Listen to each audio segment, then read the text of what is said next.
So the connection. I'm here to speak to you today about the connection. There is, after all, a connection between every living and non-living thing.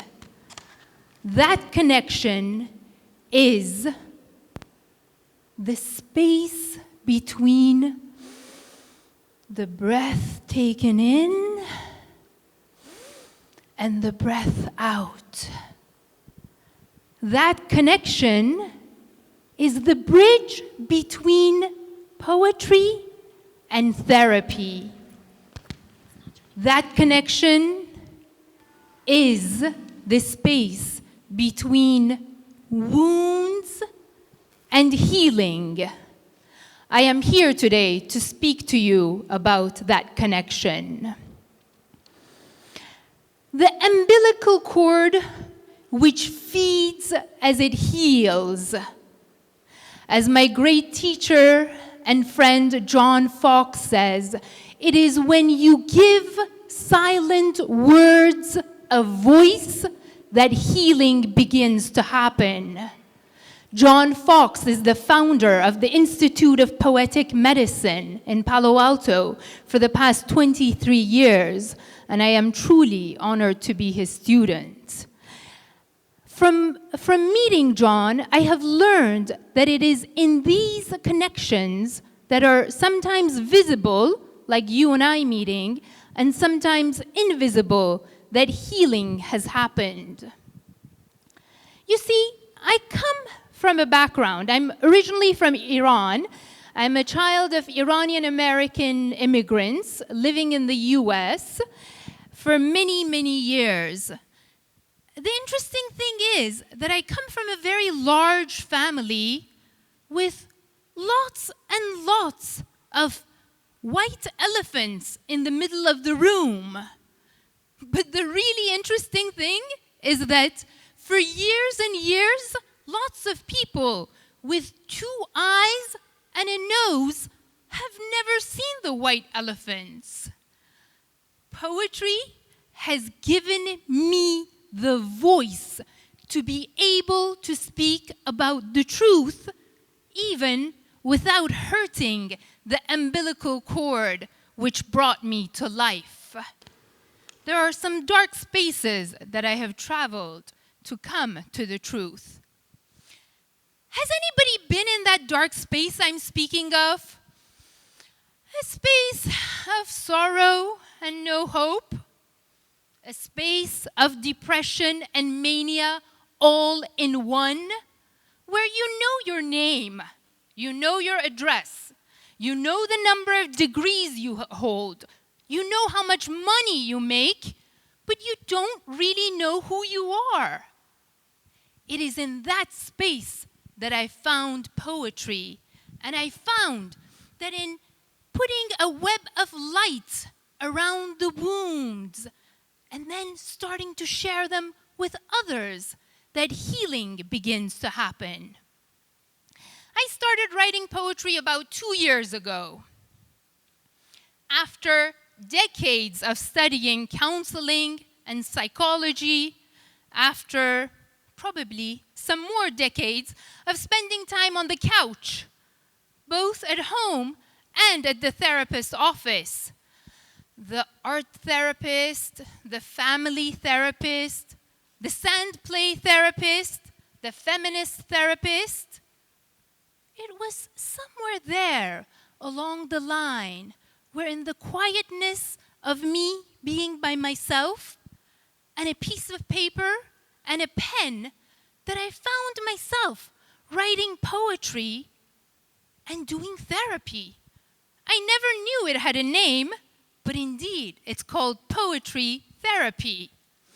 Since meeting John Fox, I've also found out the contagiousness of poetry therapy. I have been visiting the ladies' safe houses here in Abu Dhabi for the past 3 years, doing poetry workshops, poetry therapy. We start out by reading a poem, either in their own language by a sister or by me in English. And then I say, let's spend 5, 7, 10 minutes writing. Of course, right away everyone says, we don't know how to write poetry. And I believe them because I never did. So I just say, let's write about two things. Let's write about the images and the feelings we feel. The images we see and the feelings we feel. We each go to a different part of the room. We spend some time writing. Often it's hard to ask them to even come back. Everybody's writing away. So we come back in a circle, and I ask for a volunteer, usually a couple, that hand me their paper. You read it, Bahareh. Happily, respectfully, I read it quietly, and I hand it back. And I say, I would like to hear it in your voice. In your voice. After a little bit of blushing and shyness, indeed, anybody, any sister, when they start, or brother, in the labor camps, everywhere on the street, when they start reading, it is at that moment that the silent words get a voice, that the healing begins to happen. I've recently met an Emirati sister by the name of Hamda. She is an incredible woman. In Iran, we would call her a shirzan, which means a lioness, a woman lion. She has so much power about her. She has been born with special needs and has been on a wheelchair all her life. She talks to us about how poetry has been a companion for her all her life. Since she was 8, she used to write to the moon and write to the stars and basically get her silent words out. Recently at Abu Dhabi Theater, we did a recital together where she read a poem, and at the end of it she says, I do not want you to be behind walls or be imprisoned because you are in a wheelchair. Come out and let your hopes and dreams reach the stars and the skies. It is incredible what poetry can do, truly. The beauty of poetry is that it's a lot of stuff in kind of a portable package. For example, let me just give you a title of one of the journals I've recently written. It's called Sacrificing a Life So That All the Lies Can Live. Just saying that empowers me and gives me a voice and lets me be who I am today.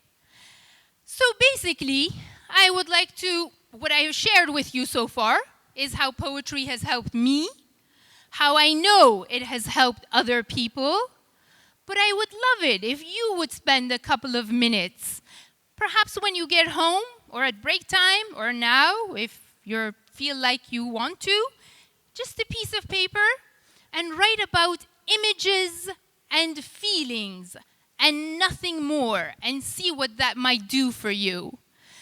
As our great sage, master, and poet Jalaluddin Rumi has said, the wound is where the light enters you. I would like to leave you with one of the poems that I have written, and then ask you to remember remember light, of course, always is a good thing to have in life, but remember feelings and images. It is not only in writing, you can also be reading poetry and have that aha moment where somebody writes about the scratching of my nails on the inner core of my heart. And you're like, aha, I have felt that before. That's healing. Or it can be that moment that you read a sentence of a poet saying, a speck of dust in the hourglass of the universe, that you realize your smallness. So read, write, and here's a poem for you called The Angel Who Lost His Wings. Once upon a time, there was an angel who lost his wings. He was walking through life, wondering what fault had made his wings disappear. He saw the birds flying in the sky and the bees buzzing around. He saw a rock by the river, and he sat. And he sat. And he sat. After years of sitting, he decided to walk again and look for his wings. That is when he started to fly, wingless, with heart. Thank you.